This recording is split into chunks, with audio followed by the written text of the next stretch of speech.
오늘 말씀을 요약하면 다음과 같습니다.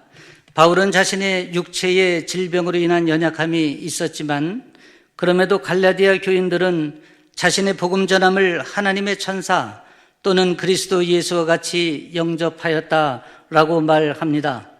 그런데 지금 그때의 감격이 어디 있느냐고 책망하면서 바울은 거짓 교사들이 갈라디아 교인들에게 열성을 보이는 것은 그들이 결코 복음의 진리와 선의에서 하는 행동이 아님을 분명히 지적합니다. 그리고 그 열성은 바울과 갈라디아 교인들을 이간시켜 떼어놓으려는 것이라고 말합니다. 그러면서 바울은 갈라디아 교인들에게 그들이 속에 그리스도의 형상이 이루어질 때까지 해산의 고통을 감내하겠다고 다짐을 합니다. 오늘 본문 말씀에서 두 가지 키워드를 살펴보고자 합니다. 첫째는 바울이 갈라디아 교인들에게 너희도 나와 같이 되기를 구한다고 한 말은 무슨 의미일까 하는 것입니다. 바울은 갈라디아 교회 성도들이 다시 율법주의로 돌아가려는 모습을 보며 무척이나 안타까워했고 또 그러한 모습을 강하게 질책하였습니다. 거짓 교사들에 의해 미혹당하는 그들을 향해 초등학문을 버리라고 하며 다시 율법주의로 돌아가지 말 것을 강하게 권고했습니다. 그러나 그러면서 오늘 본문 말씀은 갈라디아 교회 성도들에게 바울이 처음 복음 전할 때를 기억하며 그들이 자신의 육체의 질병으로 연약해 있는 상태에서도 기꺼이 사랑으로 되었다는 것을 회상하면서 그들에게 호소를 하고 있습니다. 오늘 본문 12절에서 바울은 먼저 자신이 그들과 같이 되었다고 말씀하고 있습니다. 이는 고린도전서 9장 21절에서 유대인에게는 유대인이 되고 율법 없는 자에게는 율법 없는 자가 되어 복음으로 사람을 얻고자 했던 그의 사역자로서의 태도를 잘 나타내고 있습니다. 이것은 갈라디아 교회 성도들과 바울의 친밀한 유대 관계를 나타내는 표현 방식입니다. 즉 바울이 갈라디아 교인들을 사랑한 것 같이 그들도 바울에게 그렇게 하기를 바란다는 의미가 있습니다. 그러면서 바울은 너희도 나와 같이 되기를 구한다고 말씀합니다. 이것은 갈라디아 교회 성도들에게 자신을 닮으라고 권하는 간절한 소망이 담겨 있습니다. 그런데 이 간절한 소망에는 바울의 염려가 담겨 있습니다. 오늘 바울이 말하고자 하는 그 염려가 무엇입니까? 갈라디아 4장은 하나님 나라를 유업으로 받을 성도들에게 전하는 바울의 메시지라는 것을 먼저 이해해야 합니다. 요한복음 1장 12절에서는 이렇게 말씀하고 있습니다. 영접하는 자, 곧 그 이름을 믿는 자들에게는 하나님의 자녀가 되는 권세를 주셨다라고 말입니다. 그러므로 성도들은 하나님의 자녀된 권세를 소유한 자들로서 하나님 나라의 법에 따라 살아가야 함을 말씀하고 있는 것입니다. 하나님의 자녀가 된 것은 육체를 따라 난 것이 아닙니다. 이는 성령의 약속을 따라 난 것입니다. 하나님의 자녀는 물과 성령으로 거듭난 자들입니다. 그러므로 육체를 쫓는 유대주의자들의 교훈을 따르지 말고 예수 그리스도 안에서 은혜법을 쫓아야 한다는 것입니다. 다시 말씀드리면 그리스도 안에서 하나님 자녀된 권세를 받게 된 성도는 더 이상 율법의 영향을 받지 않아야 한다는 의미가 됩니다. 이것이 유업을 이을 자가 취할 태도입니다. 하나님의 자녀로서 권세 있는 자가 취할 태도입니다. 그런데 상황은 어떻습니까? 바울이 전한 복음으로 인해 하나님의 자녀된 권세를 받았음에도 불구하고 갈라디아 교회의 성도들은 다시 초등학문으로 돌아가서 율법 아래 종노릇하고 있는 것입니다. 바울의 가르침은 까맣게 잊어버리고 유대주의자들이 솔깃한 말에 미혹되어 날과 달과 절기와 해를 지켰습니다. 이는 복음으로 거듭난 그리스도인으로서 구별하지 못했고 또한 삶으로 드러내지 못한 결과입니다. 복음을 전하기 위해 그토록 수고한 바울의 수고가 한순간에 무너져 내리는 그런 상황을 맞게 된 것입니다. 이토록 성도가 거짓 교훈에 미혹되어 복음 없는 자같이 되는 것은 복음 사역자에게 있어서 가장 큰 고통이고 심각한 염려가 될 수밖에 없는 것입니다. 골로새서 2장 20절에는 이렇게 말씀하고 있습니다. 너희가 세상의 초등학문에서 그리스도와 함께 죽었거든 어찌하여 세상에 사는 것과 같이 규례에 순종하느냐? 무슨 말입니까? 예수 그리스도를 믿는 복음으로 말미암아 유치한 세속적인 학문은 이미 예수 그리스도와 함께 죽었는데 아직도 세상에 속한 사람처럼 헛된 규정들을 따르고 있느냐 반문하고 있는 것입니다. 이에 바울은 갈라디아 교회 성도들에게 간곡히 호소합니다. 그리고 권면합니다. 그것은 그들이 거짓 교훈에서 돌아서라는 말입니다. 바울이 가르친 참 교훈 복음의 진리 앞으로 돌아오라는 것입니다. 그리스도 예수 안에서 복음의 완전성을 강조하고 있습니다. 유대주의자들은 이 완전한 복음을 믿음으로는 구원을 얻기에 불충분하다고 하며 그러기에 율법도 지켜야 한다고 미혹했던 것입니다. 이제 바울은 본문에서 너희도 나와 같이 되기를 구한다고 말했습니다. 이 말에는 너희도 나와 같이 장성한 믿음의 분량의 사람이 되기를 바란다는 소망이 가득 담겨 있습니다. 우리는 어떻습니까? 오늘 갈라디아 교회 성도들의 모습에서 우리의 모습을 살펴봐야 합니다. 만약 우리 역시 세상 풍습도 따르고 하나님도 섬기는 이중적 신앙인이라면 바울의 간곡한 호소가 우리 심령 가득히 전해져야 합니다. 찔림으로 다가와야 합니다. 그리고 예수 그리스도의 복음 앞으로 돌이켜야 합니다. 오늘 이 시대는 신천지뿐만 아니라 여러 미혹의 영들이 범람하고 있습니다. 이런 미혹의 영들을 담대히 물리치고 말씀의 복음 위에 든든히 서야 할 사명이 우리에게 있는 것입니다. 둘째는 바울이 다시 갈라디아 교회 성도들을 위해 해산하는 수고를 하겠다는 말의 의미를 살펴봐야 합니다. 오늘 본문 19절에서 20절 말씀을 다시 한번 보겠습니다. 함께 읽겠습니다. 나의 자녀들아, 너희 속에 그리스도의 형상을 이루기까지 다시 너희를 위하여 해산하는 수고를 하노니 내가 이제라도 너희와 함께 있어 내 언성을 높이려 함은 너희에 대하여 의욕이 있음이라. 아멘. 이 말씀은 이렇게도 말할 수 있습니다. 주 안에서 사랑하는 나의 형제 여러분, 여러분 속에 그리스도의 형상이 이루어질 때까지 나 사도 바울은 또다시 여러분을 위해 해산의 고통을 겪어야 하겠습니다.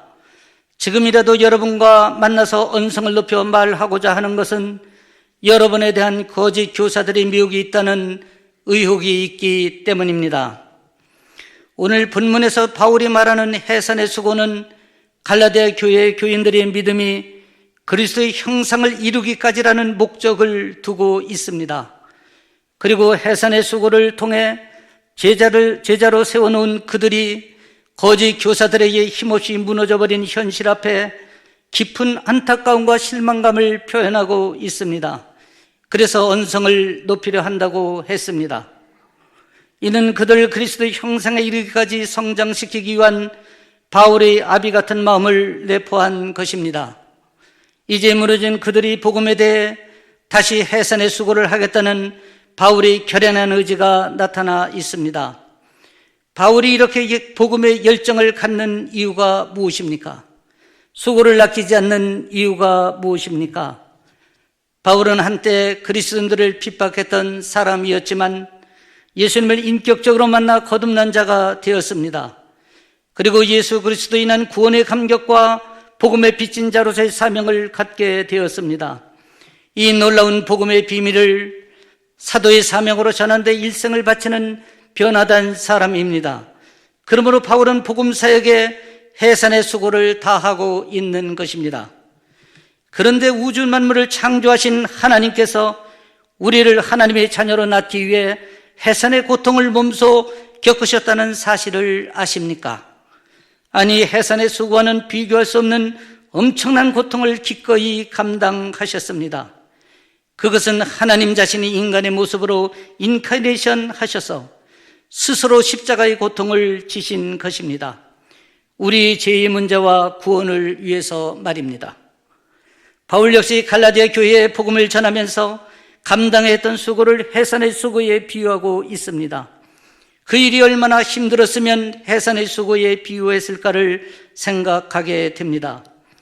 갈라디아 교회가 바울에 의해 복음이 전파되고 그들이 그리스도를 영접하게 된 배경에는 이런 엄청난 수고의 희생과 고통의 대가를 지불했던 것입니다. 사랑하는 성도 여러분, 하나님께서 우리를 위해 그 엄청난 해산의 고통을 기꺼이 감당하신 그 은혜와 구원의 감격이 우리 안에 지금 얼마나 있습니까? 그 넘치는 은혜가 감격으로 우리 안에 있다면 오늘 우리의 삶의 모습이 달라져야 할 것입니다. 그리고 사랑의 주님 앞에 더욱 겸손히 서야 하고 순종의 삶을 살아가야 할 것입니다. 저는 오늘 말씀의 제목을 해산의 수고를 위한 결단의 수고라고 정했습니다. 왜냐하면 해산의 수고는 결단의 수고가 동반되어야 하기 때문입니다. 복음으로 거듭난 자의 삶을 살아가는 것과 복음을 품고 제자를 낳는 일은 결단의 고통이 따라야 합니다. 그렇지 않으면 우리는 지식적으로는 머리에 남을 수 있지만 삶으로는 드러낼 수 없기 때문입니다. 그렇다면 무엇을 결단해야 한다는 말입니까? 그것은 하나님 앞에 나의 주권을 이양해야 된다는 결단을 한다는 말입니다. 주권 이양을 하지 않고는 로드십 삶이 될 수 없고 로드십 삶을 살아내지 못하면 오늘 갈라디아 교회의 교인들과 같이 미혹의 영에 넘어질 수밖에 없다는 사실입니다. 그렇다면 로드십 삶이란 무엇입니까? 그것은 하나님의 주권을 인정하고 그 주권에 순종하며 살겠다는 정신을 의미합니다. 이런 사람은 내 안에 컴플레인이 없습니다. 오직 감사와 순종만이 있을 뿐입니다. 이 로드십 삶을 살아내기 위한 방법은 출애굽기에서 하나님이 이스라엘 백성에게 명령한 3가지 명령에서 찾을 수 있습니다.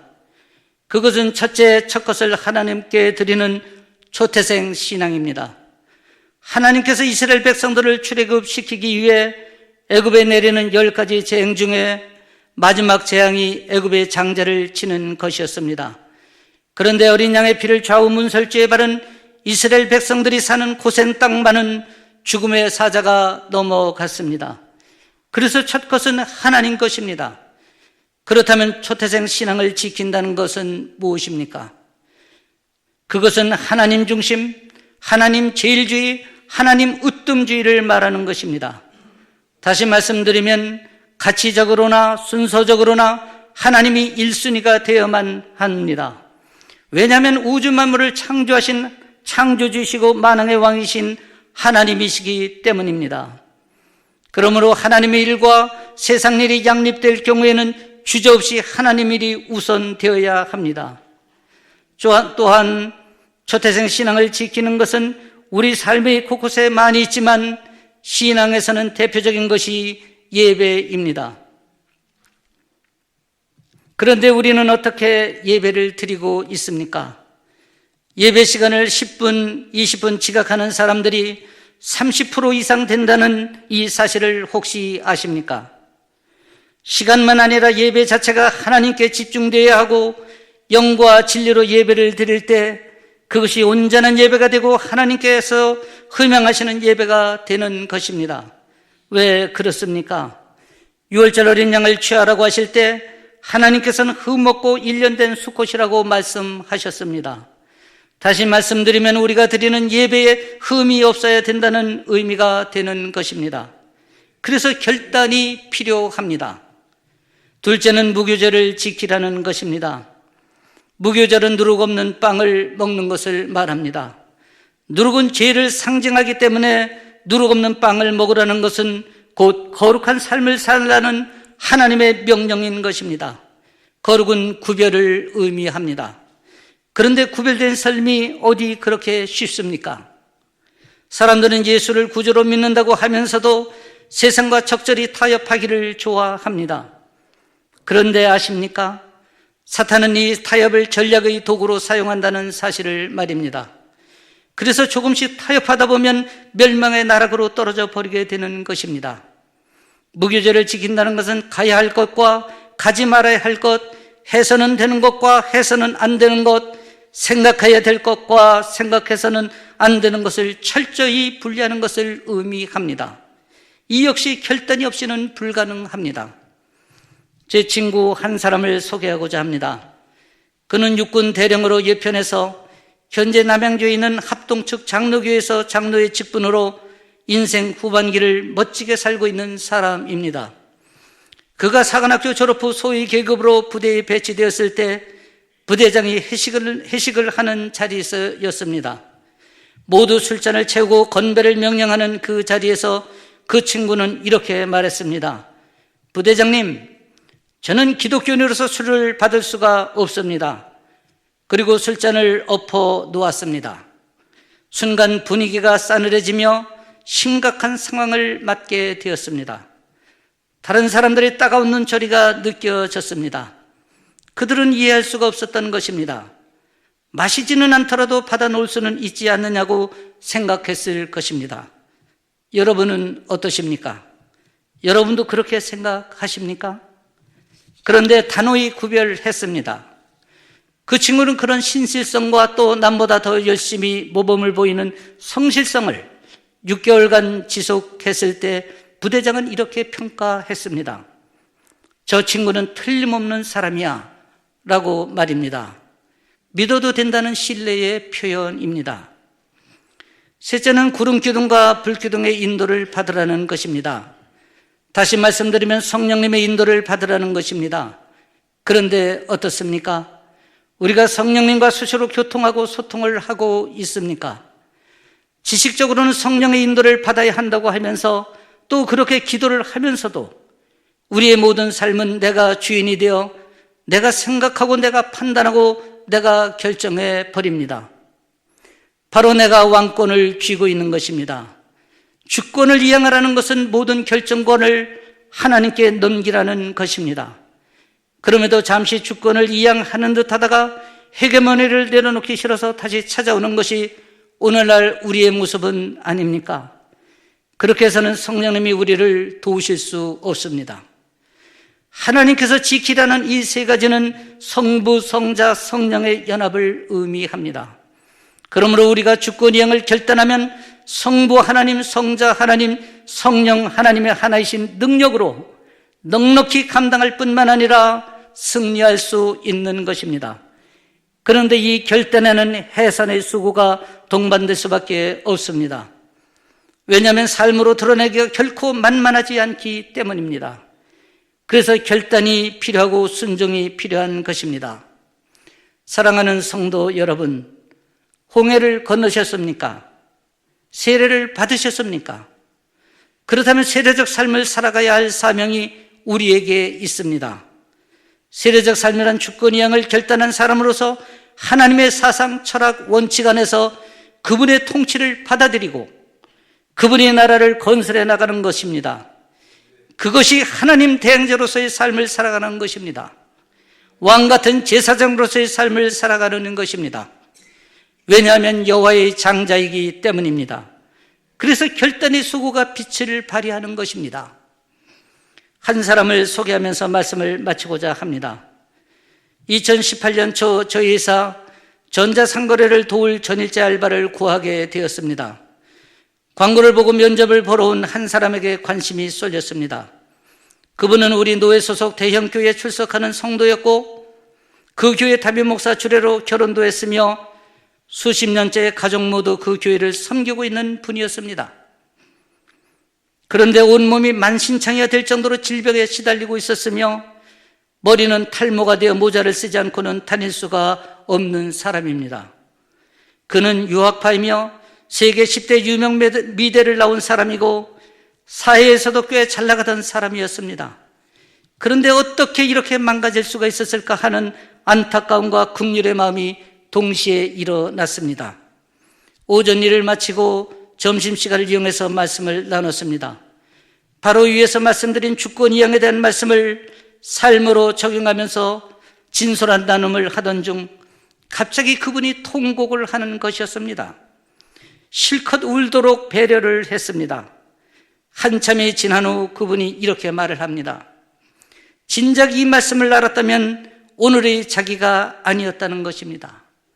진작 이 말씀을 알았다면 오늘의 자기가 아니었다는 것입니다. 이렇게 망가지지 않았을 것이라는 것입니다.